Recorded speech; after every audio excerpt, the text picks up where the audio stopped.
Congenital heart disease is the most common birth defect. AAP estimates that about 20 per 10,000 babies are born with CCHD.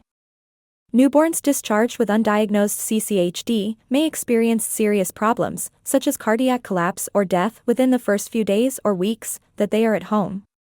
Prenatal ultrasounds detect fewer than half of the cases of CCHD, and predicting saturations based on visual examination of color is unreliable. Prior to discharge, some babies with CCHD will have normal exams and not appear cyanotic. Detectable CCHD defects by pulse oximetry. Critical conditions: coarctation of the aorta, double outlet right ventricle, Epstein anomaly, hypoplastic left heart syndrome, interrupted aortic arch pulmonary atresia, single ventricle not otherwise specified, tetralogy of Fallot, total anomalous pulmonary venous return, detransposition of the great arteries, tricuspid atresia, truncus arteriosus, and other critical CHDs requiring treatment the first year of life. Non-critical conditions identified using pulse oximetry: hemoglobinopathy, hypothermia, infection including sepsis, lung disease, congenital or acquired, non-critical congenital heart defect, persistent pulmonary hypertension, other hypoxic conditions not otherwise specified. CCHD screening results for 2022. Critical congenital heart disease screening. Pulse oximetry testing is conducted by placing a sensor on the newborn's right hand and foot to measure the amount of oxygen in the blood. 93% of newborns were screened for CCHD, and of those, 0.1% of newborns failed their CCHD screening. Timing of CCHD screening. After 24 hours of age, or as close to discharge as possible, if less than 24 hours of age. Other circumstances and considerations. Newborns that fail initial CCHD screening should repeat pulse oximetry measurements in 1 hour. Please do not repeat if the result is 89% or less, in either the right hand or foot. Refer for an assessment. For NICU or SCBU admitted newborns, the screening test should occur prior to discharge, or once the newborn is weaned from supplemental oxygen. Prenatal CCHD diagnosis. Pulse oximetry is not indicated for newborns diagnosed with CCHD prenatally. For these newborns, postnatal echocardiography should be performed. CCHD pulse oximetry screening equipment. For this test, you need a hospital-grade pulse oximeter designed for neonates, and 2 disposable pediatric pulse oximeter sensors. They are used on the right hand and either foot. CCHD screening procedure. Perform pulse oximetry screening in a quiet space, away from noises and harsh light. Ensure that the skin is clean and dry before placing the sensor on the infant. Skin color, like acrocyanosis or jaundice, do not affect the pulse oximetry reading. Swaddle the infant to reduce infant movement and crying. The screening should occur in the right hand and either foot. If using only one pulse oximeter, test one site right after the other. Place the probe on the palm or sole of the hand or foot, wrapping the light emitter around the lateral aspect of the hand or foot.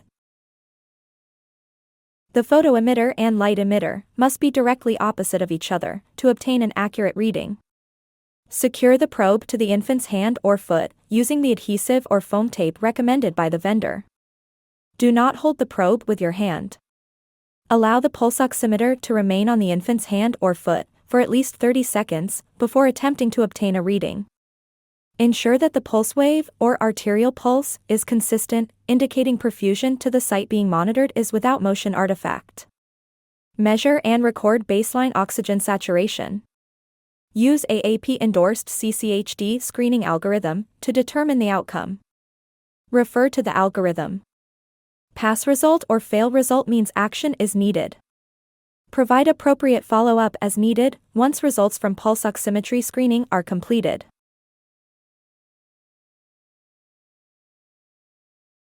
It is important that you take a few seconds to prepare before you start.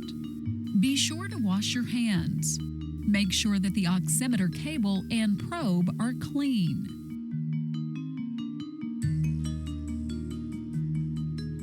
Check the patient's band to be sure you have the correct infant and that the infant is at least 24 hours old. Make sure the infant is calm and warm, but not in a deep sleep. Remove the probe from the package.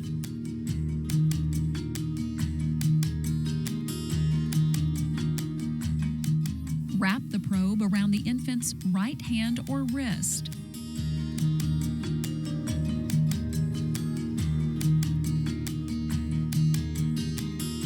Connect the probe to the oximeter. Turn on the pulse oximeter. Swaddle and calm the infant.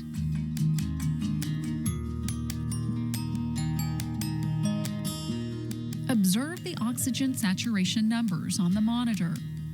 Make sure there is a pleth waveform that correlates to the infant's heart rate. These are the preductal readings.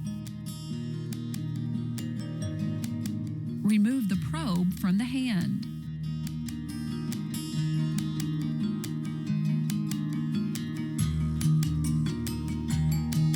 Ensure that the infant's foot is warm before you wrap the probe around the foot. You may use either foot.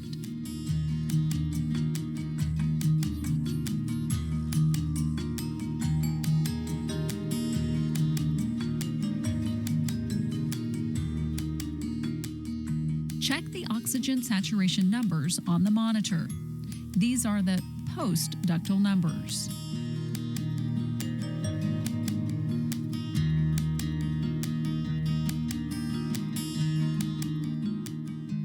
Remove the probe and re-swaddle the infant.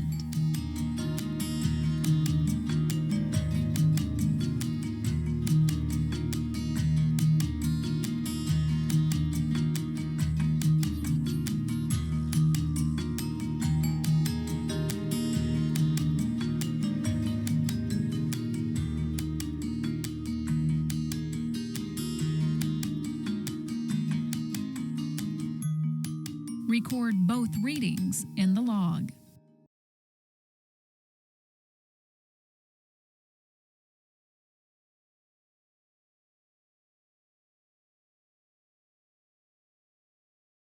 Oxygen saturation cutoff levels. All of the following is a fail. An oxygen saturation measure of 89% or less, in either the right hand or foot. Oxygen saturation is 94% or less, in either the right hand or foot on 2 measures, each separated by 1 hour.